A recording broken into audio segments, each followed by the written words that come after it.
Welcome to Dr. Jester Rants, and I'm gonna rant about this. From Movie Web, the CW pushes Babylon 5 reboot to 2023. Crap. I was kind of hoping definitely would have gotten cancelled. I know. There is this one in Gadget. The Babylon 5 reboot will survive the sale of CW. Crap. I was hoping it would get cancelled, like, really cancelled, because no, let me just go straight with you. If myself, my own words, this beautiful, pristine image of beauty, uncomparable beauty and awesomeness and greatness, went on to myself another image of pristine and awesomeness and beauty and things like that, but slightly younger, said to myself, hey, Babylon 5, you better hope it gets cancelled, the reboot. I would have called you insane. I would even have bitch slapped myself. As you know why? Because everything has been going woke and into shit. So there is only one logical way out for these people, is that it will go woke. It's going to be miserably woke. The show Babylon 5 was pristine. You actually think that I have a problem with diversity and things like that?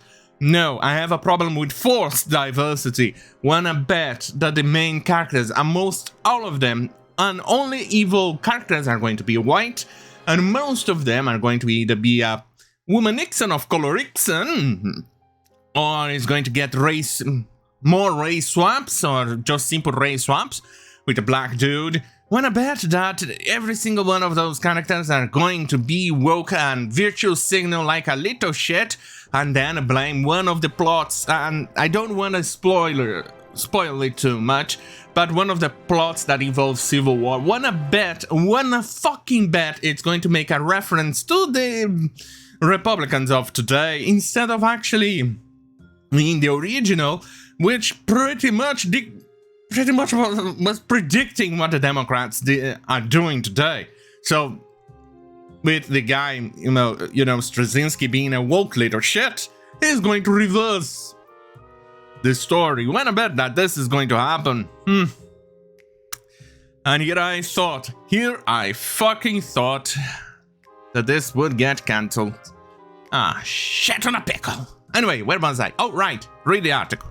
Yeah, that's important, somewhat. Last year, the CW announced that they had ordered a pilot to reboot the epic sci-fi series Babylon 5 from series creator J. Michael Straczynski. In the recent news, the CW found 2022 pilots being announced. Oh, good lord, I forgot, there's even worse, it's CW! I was actually discussing how woke Babylon 5 is, but then I completely forgot that CW was involved! And CW turns everything to shit! The last good show that CW actually did, and they even kind of shitted on their own pants, and the last few seasons was Supernatural. And before that, they had Arrow, the first few seasons. Anything beyond that was shit. Was massive shit. It became Felicity and Friends and the happy people. Go fuck yourself, CW. I goddamn hate everything you touch lately. Oh wait, no, there is Superman and Lois, but that one I'm kind of postponing as much as I possibly can from watching it, because I know it's going to get woke in the next season or something, and I just do not want to disappoint myself. Where was I? Oh, right. Being announced on the Babylon 5 reboot was curiously absent, causing fans to wonder if the show was dead before arrival. I wish they did. Now, thanks to a post to his Patreon followers that he has made public for all to read. Oh, good lord, the guy actually has a Patreon. Don't you actually get enough money out of Hollywood? I mean, even goddamn fucking HBO Max remaster of the series, which somehow, somewhere, the idiots managed to make it only for $3, those old boxy formats instead of going widescreen like it was actually originally filmed. Anyway, Straczynski has made it clear that the show is being held for the 2023 pilot season. Crap. In the salient quote from the post, Straczynski says, "However, shortly before the piece, the list of the shows getting the fall 2022 pilot was published, I received a call from Max Pedowitz." Oh, what an apt name. "President of the CW. I should mention that Mac is a great guy and a long-time fan of B5. He worked for Warner's, then the show was first airing, and I always made sure we got him copies of the episode before the air because he didn't want to wait to see what happened next." Calling the pilot a damned fine script? Yeah, I can already feel the wokeness permeating out of all of this. I can feel it. I wish I was wrong. I hope I'm wrong. I really hope I'm wrong. But I know it's going to go work. He said that he was taking a highly unusual step of rolling the project and the pilot script into next year, keeping B5 in an active development while the dust settles on the seals of CW. Babylon 5 fans gonna be happy in the knowledge. No, I am a Babylon 5 fan. I watched all the series. I even did the movies and the series that almost was a series but became kind of a movie because it was a pilot. It was retarded.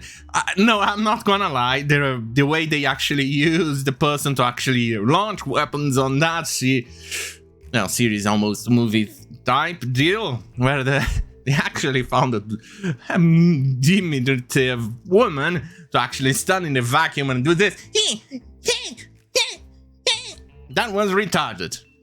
Very retarded, and was painful to watch. But the other series, that dealt with the virus, that one was actually good. It was a shame it got cancelled. Oh well. But then again, it was back in the day, so definitely a shame it got cancelled. If it was today, I'm pretty sure I would be happy with the cancellation, because it would have been woke, miserably, filthy fucking woke. Anyway, what am I saying? Fans, as in fans, can be happy in the knowledge that the Reboot show is still in production, but for a fall 2023 target instead of fall 2022 target. Babylon 5 is a reboot rather than a continuation, which is sad. It should have been a continuation. You could then go make it as woke as you possibly could. It would still be shit, but slightly, very slightly less shit. Because then you won't have to go on your head, hey, that character, that character is race swapped. That character wasn't gay in the previous series, in the pre-reboot era. Hey, that character there, I don't remember it being a transgender. Let's see what it says in the rest. Babylon 5 is a reboot of the show of the same name that premiered in 1993. The original show featured CGI graphics that were ahead of its time. Yeah, it was ahead of its time, but it was a bit tiny little bit shit. Although such graphics feel dated now, but were Babylon 5. Yeah, they could actually have done exactly the same effect that they did for Star Trek, the original series, and actually redid the special effects, but HBO Max doing HBO Max stuff. Anyway, jumping the little garbage. When it was announced that the new Babylon 5 in development with the series creator J. Michael Straczynski at the helm, many fans were hoping for a continuation of the story from the original series. There was so much more story to tell after all. Yeah, you're absolutely 100% fucking right in this one. But it's just so sad that they prefer to actually reboot because, we all know, they are creatively fucking bankrupt. Because doing a continuation of the story actually requires thinking. A lot of thinking. A lot of work. It's something that probably Straczynski doesn't have on him anymore. And probably a lot of people in there in Hollywood just doesn't care anymore. And we know there's a lot of diversity hires in there. So the skill to actually do it, to achieve that, is pretty much nil by now. So definitely I kind of understand why they prefer to reboot, because they are all creatively fucking bankrupt. But with also many original casts having passed away, including Mira Furlan, who played the Minbari ambassador of the land. Yeah, that one was actually sad. She was a very wholesome person, even an incredible actress. Just last year it would be impractical to continue the story without those members of the cast. Actually, it would be practical. You actually had a continuation of a series where most of the cast of the original Babylon 5 didn't actually appear. They actually had a cameo here and there, but that's it. You're gonna have continue. You still have the actors from the... I keep forgetting the name of the, you know, the one, the Crusader. There you go. You could have actually used a cameo from these people or continued a series or something. Yeah. Oh God. Want to bet is they're going to make it a transgender relationship with another transgender relationship with two black woman X and of color X, and it's going to be miserable, isn't it? Oh God, I'm giving them ideas. Where was I? Practical story without those members of the cast. How can you tell John Sheridan's story? Straczynski therefore decided the best route was to reinvent the whole story, which is sad. Start over with the characters we know and love and tell new stories. With anyone else behind the helm of the new Babylon 5 series, such reinvention will be more difficult, but Straczynski, having created the original show, has a far better understanding of what needs to happen in the reboot than anyone else would. Hopefully 2022 wears on, we will hear more about the upcoming Babylon 5 reboot, but it is good to know that project is not dead. I fucking disagree with you. It's really sad that the show really is dead. Isn't dead. It's really, really sad. I wish it was dead, because I don't think Babylon 5 deserves to be treated the way it's being treated. It deserves to actually either rest or get a proper actual sequel and not destroy our memories of the good show, even if the original creator is involved. Even though we all know the guy is a filthy fucking woke little retard. I was blocked by him on Twitter. Where was I? Oh, right. No, wait. Yes. And the guy has a very, very large TDS. Disease. Tangerine derangement syndrome. It's very bad. Really bad. Like, literally really bad type of TDS. Oh, well. Another show that I'm going just to feel actually icky to even mention its name. Star Trek, Star Wars. Two shows... 2 movies, 2 series, 2 stuff, 2 IPs that I actually absolutely loved, that today I actually feel very icky just to mention their names. That's how much these idiots have ruined things. They should have gatekept it. Sad, really, really sad. Oh well, on that goddamn fucking hell, have a great fucking night.